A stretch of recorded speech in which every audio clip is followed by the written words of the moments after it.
This is the Detroit Sports Podcast Network. Welcome in on Monday, July 29th to the second ever solo show for me on the Monday Mashup. My name is Kevin McCann.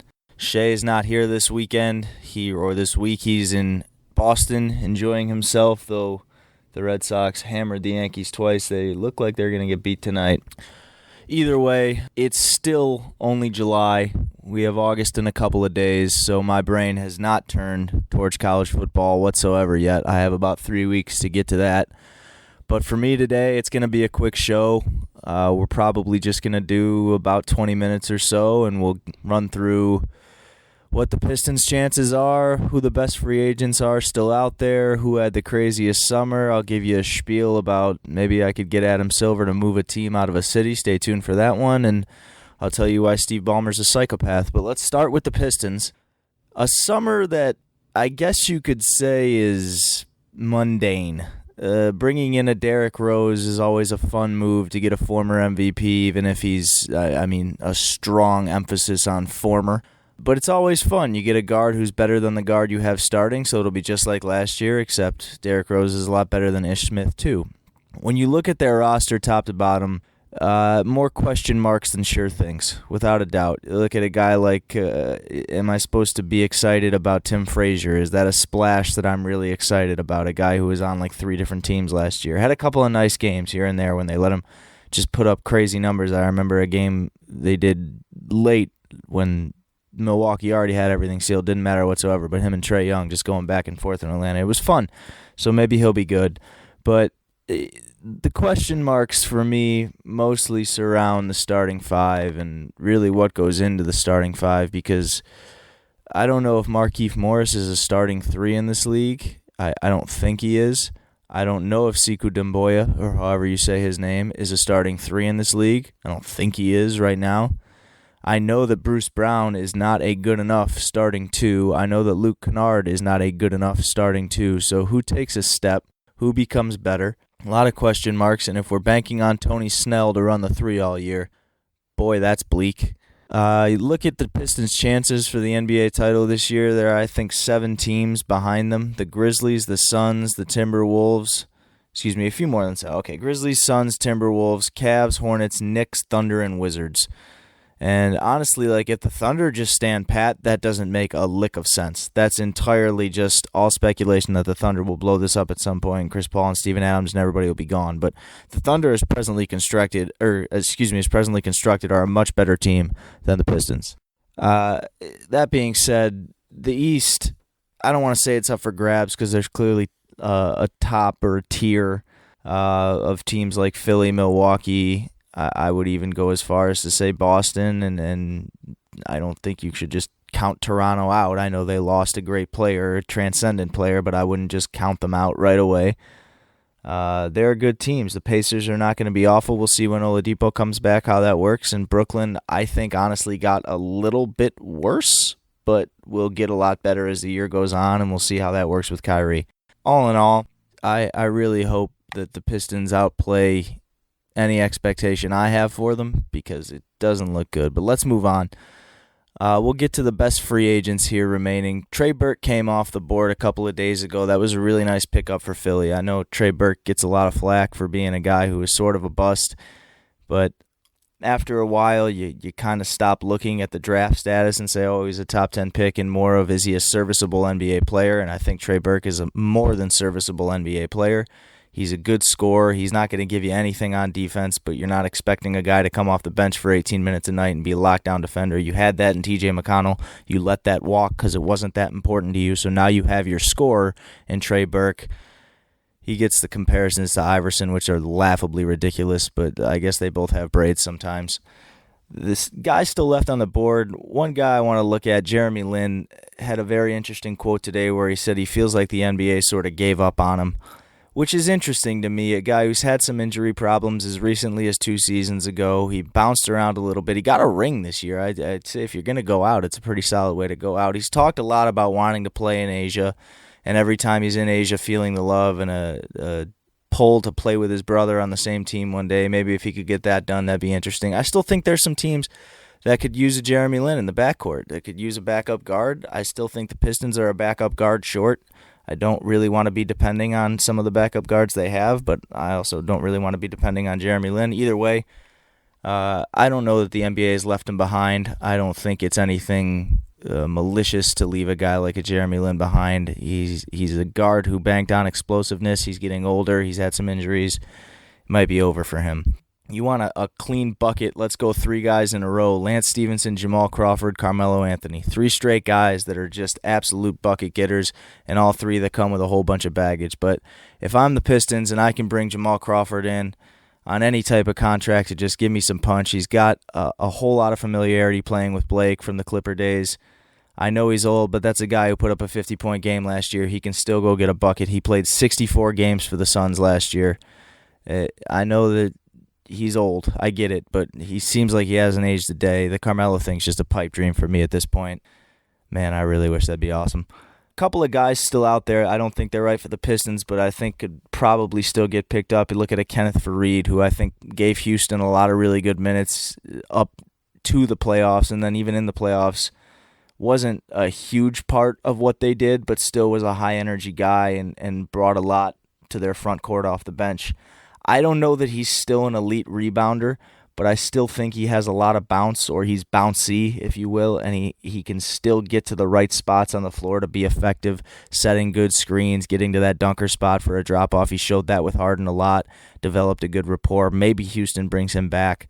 We'll still see about that. Iman Shumpert's another one from Houston. Still a high-level defensive guy. The offense, he shot it okay. He's a career 35% shooter from deep. That's above league average for a guy like him. You could look at a young team looking for a solid vet. Shumpert is a solid vet. It seems like he has baggage, but I think that's just because he played for the Knicks. He really is a solid vet. Another solid vet, a guy you'd look at, be a Sean Livingston. Had a quote the other day that if he can get to the right spot, he'd like to take one more run at it. The Clippers are trying everything they can to maneuver and get Iguodala out of Memphis. I think they got a better shot at bringing Livingston back to where it all started for him. Championship pedigree, there isn't really a lot of guys out there who you can look at now that can give you veteran leadership. He's still a bucket in the post. You can't put anybody on him that's shorter than him, or he can back him down and get a bucket. He wasn't just on the bench. He was a contributor to the Warriors' runs for a lot of years. He's still 6'7". He can still handle it. The stats make it look like he's nothing but a floor general, but he's a great player. He's a good pro. That'd be a good alternative for the Clippers if they can't bring in Iguodala. And my most intriguing one, because it's just a little wild to see how far guys fall.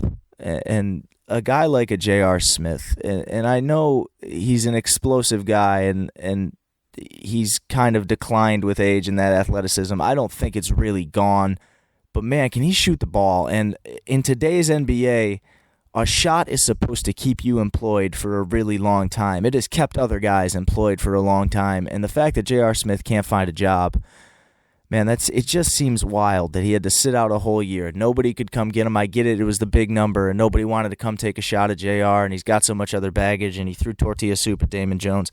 I get all that. But, man, you talk about defense and three-point shooting. He's not the greatest defender, but he's more than serviceable for a guy who's going to be close to, if not above, 40% from deep.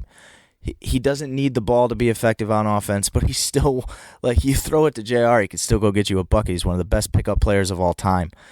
I can't imagine that no one's picked up the phone and called on him. Maybe he doesn't want a small deal, though it seems like he has to come to the understanding that there's nothing else out there for him, so that can't really be it in my mind. I got to imagine we're going to see JR in an NBA uniform before the season. I think he's the last, I don't know if you call him a big domino, but the last piece that could really help a championship team that's still out there right now, I think, is J.R. Smith. I got to imagine if he's not on a team by the beginning of the season, you'll see him picked up in L.A. or somewhere. My guess is L.A., but maybe somewhere throughout the year. But that's my spiel on the best remaining guys out there.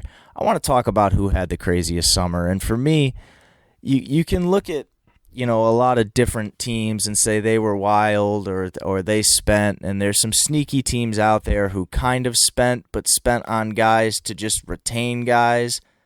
teams like Orlando, who sneakily had a good summer, but all they did was just re-sign Terrence Ross and Nick Vucevic, and bring back Carter Williams on a one-year deal. I still think that's a really good summer. There's some other good summers out there, like Chicago sneakily. Look, Satoransky can play. Did they overpay for him? Maybe a little bit. Thad Young can play. He's a great vet. He's a smart player. He fits off the bench there. Did they overpay for him? Maybe a little bit.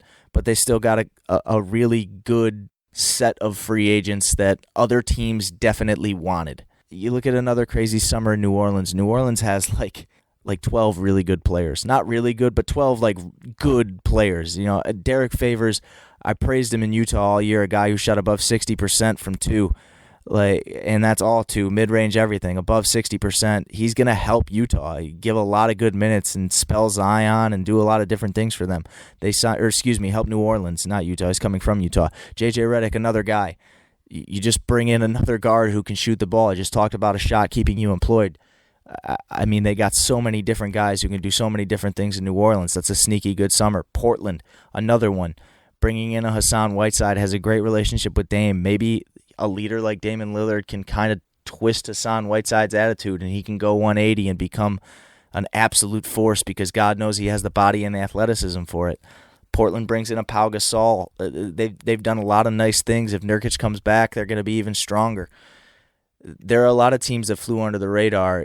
The Knicks signing 4 power forwards. It looks awful, but when you look at the end of the Knicks summer, you say, okay, well, they got guys that I'm sure other teams wanted, even if they don't have something to build it around. They have NBA players. They have good enough players to win NBA games. Not saying they're going to win a bunch of them, but they have players. Denver bringing in a Jeremy Grant, on a trade that really didn't matter to them. They didn't want Trey Lyles anymore. So there are a lot of teams out there that flew under the radar, but I think you have to give the wildest, craziest summer to the Oklahoma City Thunder. You talk about just... There were rumors earlier in the summer that maybe Paul George was on the market and that they had called about Paul George. But you knew if Sam Presti was going to blow it up, that the only move he could make to really blow it up was Paul George. And my God, did he get a haul. I mean, we criticized Pelinka for giving up a ton of picks and a ton of mortgaging the future of Los Angeles on Anthony Davis. I mean, Jerry West and Lawrence Frank did the same thing. And you can say, well, some of them aren't their picks, and that's true, but they still gave up a whole bunch of picks and a whole bunch of pick swaps for a guy who can walk away in 2 years. And I'm not saying he will. That would seem highly unlikely. If you watch that press conference, man, I don't know if Steve Ballmer would let anyone walk away. He'd physically just barricade the door. But either way, the Oklahoma City Thunder and the roller coaster ride they've been taking on this summer. Sam Presti has a lot of moves that you can look back on and say, how did you squander Durant, Westbrook, and Harden? But you can also look at him and say, man, he has turned Serge Ibaka into first Victor Oladipo, and then Paul George, and now all these picks. I mean, that's pretty unbelievable to lose Durant and be rebuilding around essentially what you got for Serge Ibaka 3 times removed is a unbelievable play. And the move for Westbrook, you bring in Chris Paul, yes. You hope that Chris Paul has a really good start to this year and looks healthy and looks energetic, and you can move maybe him and Adams together or move one of them without having to attach an asset to him, and then you really just hit a home run on a rebuild. I mean, to be able to move Westbrook for picks with Paul and then get rid of Paul, hopefully as nothing more than an attachment to Steven Adams, and you can get back like a second rounder for that package. I don't know. But man, Sam Presti handed a crazy hand and just somehow caught a couple on the river. Caught a couple on the flop and is hoping to catch another one on the river. It's a heck of a summer for them. I give him a lot of credit. I know people have shit on him for a lot of different things he's done, and maybe rightfully so, but he always seems to pull a rabbit out of his hat. I think he's probably still got one more left in it. I got a few minutes left here. I first want to touch on how Steve Ballmer is the living epitome of the Revenge of the Nerds. He has come into Los Angeles and taken the jock team, the family-owned mom-and-pop jock team, and put them on the back burner, even though they have LeBron James and Anthony Davis. So kudos to Steve Ballmer. You terrify me with the way that you behave. just in general, the way you carry yourself in essence. Not like anything you do in particular, just like I really feel like if any supervillain other than Jeff Bezos is going to arise, it's going to be Steve Ballmer. But real quick, before I go, the last time I did a solo show, I went on a big rant about how James Harden should have been the MVP of the NBA and how it was clear-cut to me that no doubt about it, this year it should have been Harden repeating his MVP. Flash forward to the much-anticipated every year NBA awards. Everybody tuned in, I'm sure. And even if you didn't, Giannis won the MVP. It was not James Harden. So no one listened to me in the league office or anywhere for that matter on my last rant. So I'm going to go on another rant now. And they won't listen to me again, but I'm going to get it off my chest just because I can. Let's first start with a guy who I think has not just moved into, but moved towards the upper echelon of worst owners in sports, and that's Michael Jordan. And I didn't say NBA, I said sports. There are 6 teams between the NBA, NFL, NHL, and Major League Baseball that have never made a conference finals. I root for one of those teams. It's in the NFL. Another one of those teams is the Charlotte Hornets, and I don't mean the original Charlotte Hornets because they play in New Orleans now. Remember, they moved them to New Orleans. These Charlotte Hornets are not the original Charlotte Hornets.